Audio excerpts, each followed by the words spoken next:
नमस्कार दोस्तों, आप सभी को गणेश चतुर्थी की हार्दिक शुभकामनाएं। आज हम सुनने जा रहे हैं गणपति बप्पा की जन्म कथा।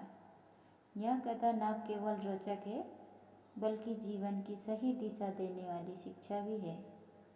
तो चलिए आरंभ करते हैं भगवान गणेश जी की महिमा की कथा। एक बार माता पार्वती स्नान करने जा रही थी। उन्होंने अपने शरीर के उपटन से एक सुंदर बालक का निर्माण किया और उसमें प्राण फूंक दिए। माता ने स्नेह से उसे पुत्र बना लिया और कहा, बेटा, जब तक मैं स्नान कर रही हूँ कोई भी अंदर न आए। तुम द्वार पर पहरा देना। बालक ने आदरपूर्वक यह दायित्व स्वीकार कर लिया। उसी समय भगवान शिव जी वहाँ आए। वे भीतर प्रवेश करना चाहते थे, परंतु बालक ने हाथ जोड़कर कहा, माता ने आदेश दिया है, मैं आपको अंदर नहीं जाने दे सकता। भगवान शिव यह सुनकर आश्चर्यचकित और क्रोधित हुए। उन्हें यह पता नहीं था कि यह बालक उनकी ही पत्नी का पुत्र है।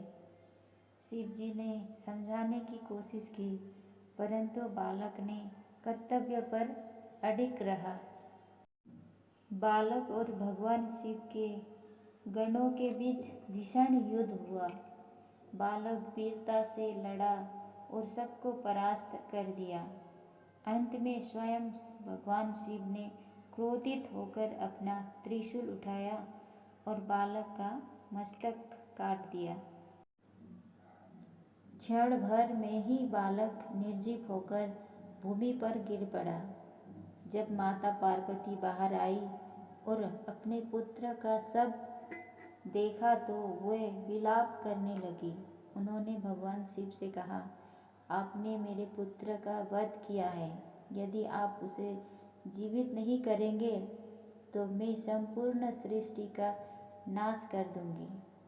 माता पार्वती का क्रोध और शोक देखकर देवता भी भयभीत हो गए।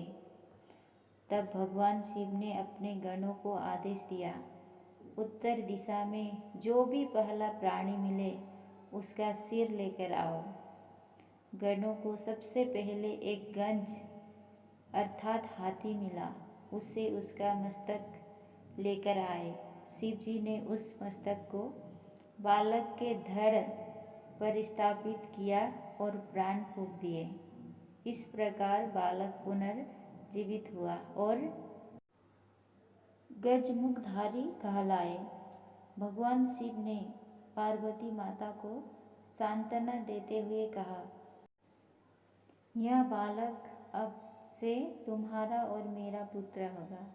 इसका नाम होगा गणेश अर्थात गणों का ईश।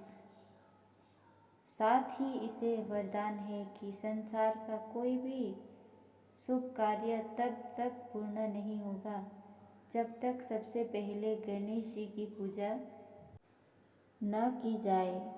तभी से गणेश जी प्रथम पूज्य देवता कहलाए।